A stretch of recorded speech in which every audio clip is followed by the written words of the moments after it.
Ellen Taper Lee, beloved mother and grandmother, passes away at the age of 78. But her legacy is anything but peaceful. The camera pans across a meticulously crafted miniature house.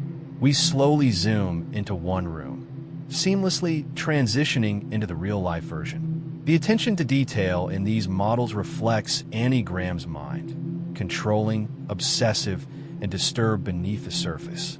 At Ellen's funeral, her daughter Annie stands before a small group.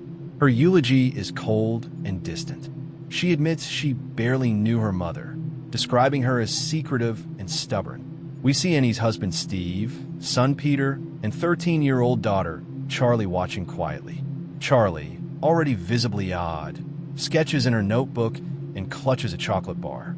That night, Charlie sleeps in the treehouse, her sanctuary. Inside the house, Annie tucks Peter in and then steps into her studio, revealing even more miniatures. One depicts her mother Ellen, lying in bed, surrounded by odd symbols. Even in death, Ellen looms over the family. Charlie is unsettling from the start.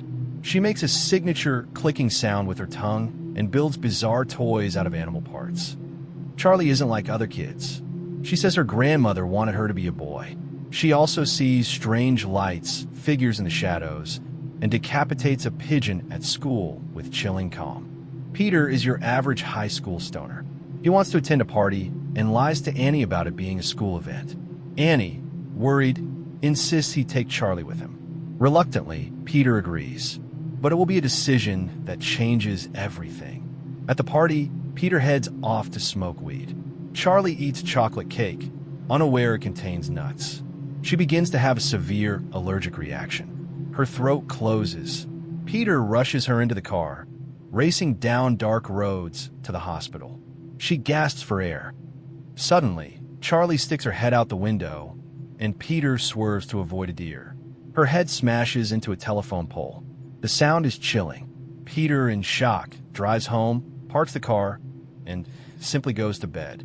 The next morning, Annie finds her daughter's headless body. Her scream echoes through the house. Days pass. Annie is devastated. Peter is numb. Charlie's funeral is held quietly.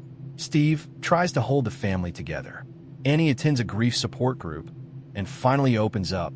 My mom had dissociative identity disorder. My dad starved himself to death. My brother hanged himself, convinced my mom was trying to put people inside him. The family's trauma runs deeper than death. It's generational. It's hereditary. Peter hears the clicking sound in the night. Annie finds drawings appearing in Charlie's sketchbook, disturbing images drawn in Charlie's style. Charlie's head appears briefly in a shadow, illuminated by strange light. The same shimmering orb we've seen before dances across the room. At the support group, Annie meets Joan, kind, motherly, and comforting. Joan tells Annie she too lost someone and found peace through the supernatural. Joan teaches Annie how to perform a seance.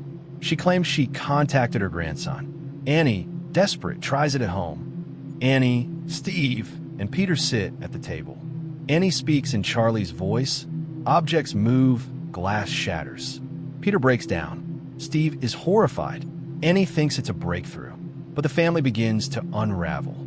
Peter is haunted by visions. Charlie's presence grows more violent. Annie dives into her mother's books. She finds a photo album filled with cultists. Ellen surrounded by smiling people, including Joan. A book titled Invocations of Paimon describes a ritual for summoning a king of hell who desires a male host. The connection becomes clear. Ellen was not just Annie's mother. She was the queen of a cult. Smelling rot in the attic, Annie climbs up and discovers Ellen's decapitated corpse, blackened with decay. Symbols are drawn on the wall in blood.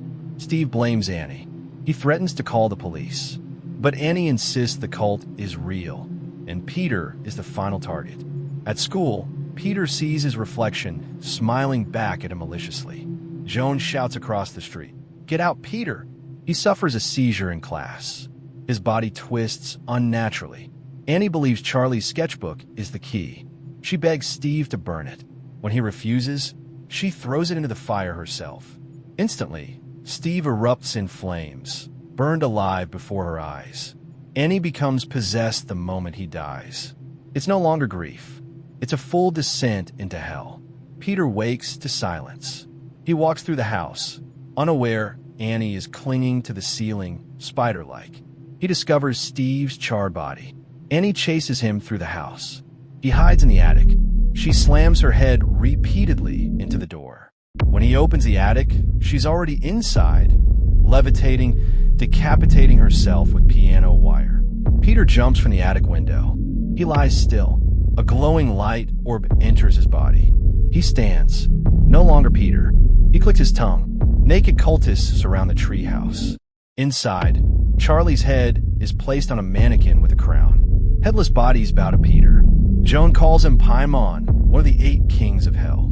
It was never about Annie or Charlie. It was always about Peter.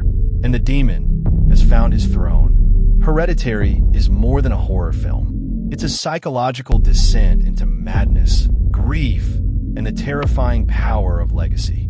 A family destroyed, not by choice, but by blood, by design, by a fate written long before their time.